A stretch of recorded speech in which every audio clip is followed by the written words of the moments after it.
With 15 Grammys, 4 singles to top Billboard, and universally acclaimed projects, Alicia Keys has made her case for one of the greatest singer-songwriters of all time. Today we're going through her catalog and ranking her studio albums from worst to first. This list will not include Keys 2, as it's basically a re-release of Keys. If you like the video, go ahead and tap that like button, keep the conversation going in the comments, and we are super thankful for you subscribing, sharing the channel, and building our community. Now that that's out of the way, I'm QB for Culturalist Theory. Let's get to it. Number 8, Keys. Alicia's most recent project is also the first one on our list today. The first half of the album is a callback to projects like Song in A Minor and As I Am, which gives these tracks a lack of identity of their own. That's not to say there aren't bangers. Check out Plentiful, Billions, and Like Water. Just that it doesn't have enough impact as her earlier albums. The second half feels a little disjointed after hearing a lot of these tracks in their original compositions on disc 1. We still recommend giving a listen to the unlocked versions, which is technically disc 2 of La La, Nat King Cole, and Comfort Me. Those tracks are dope. Number 7, Here. Alicia's 6th studio album lands in our 7th spot. Despite a maturation in subject material,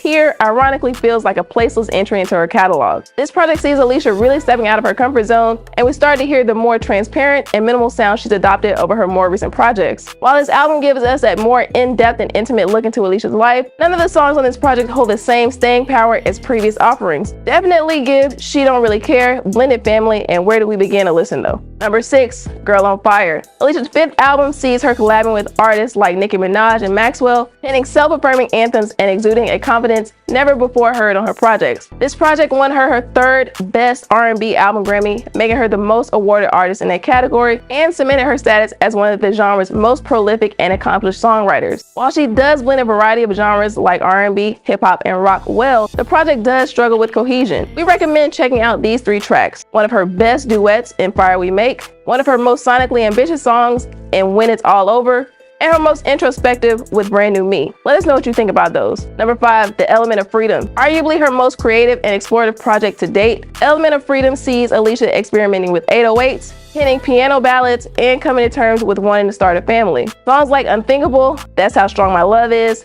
and This Bed show her full spectrum of singing and songwriting, offering traditional R&B vibes while also being able to switch the tempo at a moment's notice. The record is ambitious and innovative in its balance of futuristic sounds mixed with top-tier songwriting. The album can suffer from some pacing issues with songs like Wait Till You See My Smile, Love Is My Disease, and How It Feels to Fly, slowing momentum and adding a feeling of inconsistency. It finds itself just outside the top half of our list. Number 4, Alicia. She does a much better job of incorporating genres like reggae, hip-hop, R&B, and pop when compared to projects like Element of Freedom and Girl on Fire. This album sees some of her most well-executed collaborations with strong cuts featuring Miguel, Khalid, Snow Allegra, and Sampha, among others. Alicia is her most consistent effort in over a decade. Gems like Truth Without Love, Wasted Energy, and Jill Scott define a timeless sound that helped her reach superstar status over the past 20 years. We just hope she can keep tapping into this sound on future projects. Number 3, As I Am. Reminiscent of the 60s soundscape of R&B and pop, Alicia's 3rd album is as smooth as butter. This project serves as a transitional point in her career, where her artistic side reached a deal with her commercial side to strike the ideal balance between Diary of Alicia Keys writing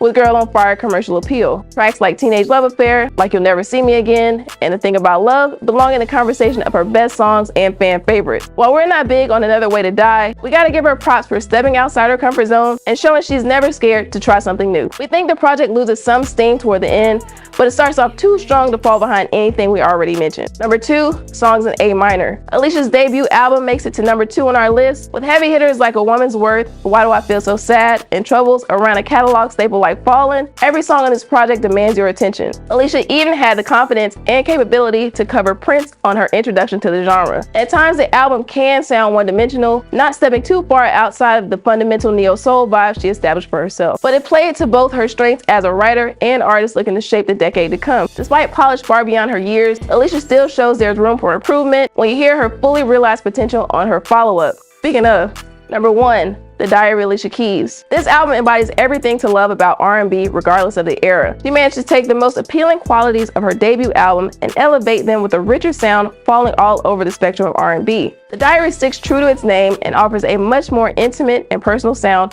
allowing the listener to hear Alicia grow throughout the project. You Don't Know My Name, produced by Young K. West, If I Ain't Got You, and Diary with Tony is one of the best 3-song runs on any album throughout the decade. Special shout out to the sultry Feeling You Feeling Me interlude. She really could have added 2 more minutes to that and we wouldn't have been mad, just saying. The Diary of Alicia Keys was a commercial success, selling more than 8 million copies and winning 3 Grammys that year. Its consistency and quality comfortably put it atop her discography and closes out our list here today. What are your thoughts on our list? Drop your top 3 Alicia Keys songs or interludes in the comments and let's talk about it. We out.